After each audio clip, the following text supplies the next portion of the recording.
Erectile dysfunction क्या होता है और आप ये कैसे पता करें कि आपको वाकई में इरेक्टाइल डिस्फंक्शन की प्रॉब्लम होने लग गया है। तो आज हम लोग इसी टॉपिक का ऊपर बात करने वाले हैं। तो मैं डॉक्टर सुप्रियता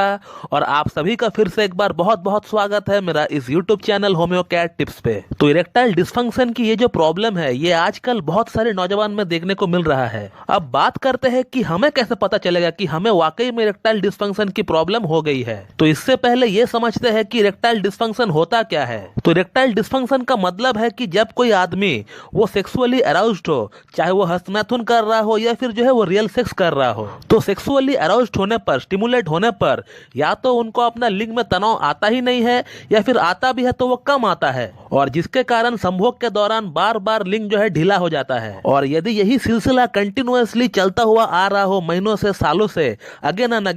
अगेन, तो इसी कंडीशन को हम लोग जो है इरेक्टाइल डिस्फंक्शन कहते हैं इंग्लिश में। तो अगर सेक्स करते वक्त आपका लिंग प्रॉपर्ली टाइट नहीं हो रहा है या ऐसा कंडीशन है कि इरेक्शन आता ही नहीं है, आप कितना भी चाहे फोरप्ले कर लो, लाख चाहे फोरप्ले ट्राई कर लो, आपको इरेक्शन जो है आता ही नहीं है, आप जो है सेक्सुअली स्टिमुलेटेड होते ही नहीं हो, तो फिर इस कंडीशन को इरेक्टाइल डिस्फंक्शन कहा जाएगा। और ऐसे भी कई लोग हैं जिनको इनिशियल इरेक्शन तो आता है, बट जैसे ही वो अपना कंडम चढ़ाता है या फिर मोबाइल में किसी का फोन आ जाता है या फिर माइंड थोड़ा सा भी यहाँ से वहां हुआ तो उसका इरेक्शन जो है ड्रॉप होने लगता है और फिर दोबारा आपका इरेक्शन आता ही नहीं है। तो फिर ये सब सिनेरियो अगर आपके साथ हो रहा है, लंबे समय से हो रहा है, अक्सर होता है, तो फिर आपको बिल्कुल इरेक्टाइल डिस्फंक्शन की प्रॉब्लम है। तो फिर आपको बिल्कुल अलर्ट होना चाहिए और इस प्रॉब्लम के रिगार्डिंग आपको ट्रीटमेंट स्टार्ट करना चाहिए और जितना जल्द से जल्द हो सके आपको इलाज करवाना चाहिए, क्योंकि इस तरह की प्रॉब्लम को, इरेक्टाइल डिस्फंक्शन की प्रॉब्लम को अगर टाल दिया जाए तो ये जो प्रॉब्लम है बहुत जल्दी एस्केलेट कर जाती है, बहुत जल्दी जो है बढ़ जाती है, क्योंकि इसका सीधा एक बैड इफेक्ट हमारा माइंड पर भी पड़ता है, हमारा कॉन्फिडेंस लेवल पर भी पड़ता है। और जब भी कोई एक बंदा इतना नेगेटिव सोच लेकर नेक्स्ट टाइम सेक्स करने के लिए जाएगा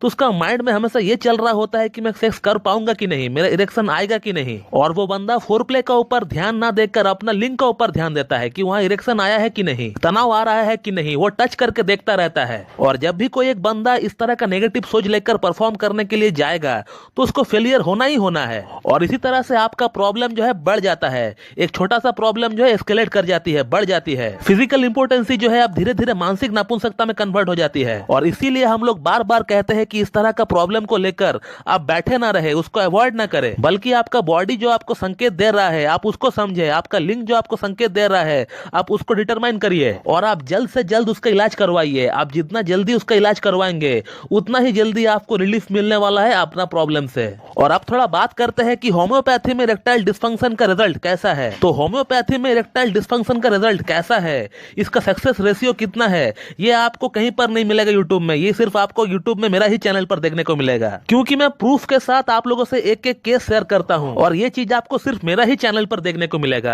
पेशेंट का रिव्यू कैसा है, पेशेंट क्या कह रहे हैं, पेशेंट को कितना इंप्रूवमेंट मिल रहा है हमारा मेडिसिन से, ये सिर्फ आपको मेरा ही चैनल पर देखने को मिलेगा और कोई भी चैनल पर आपको देखने को नहीं मिलेगा दोस्तों यूट्यूब में। और उन केसेस को देखने के लिए, जानने के लिए कि कैसे मैंने इन क्रिटिकल केसेस को ठीक किया है होम्योपैथी से, तो आपको उन वीडियोस को देखने के लिए, समझने के लिए आपको मेरा ये यूट्यूब चैनल को सब्सक्राइब करना पड़ेगा। और इस चैनल का अंदर आपको एक केस नाम का फोल्डर देखने को मिलेगा, आप उस फोल्डर में विजिट करिए और वहां जो जो वीडियोस है वहां जो है आप सभी एक एक करके वीडियोस को देखिए और खुद आपको समझ में आ जाएगा कि होम्योपैथी जो है काम करता है कि नहीं। तो दोस्तों मैं इस वीडियो को यहीं पे एंड करना चाहूंगा। So thank you very much and have a good day.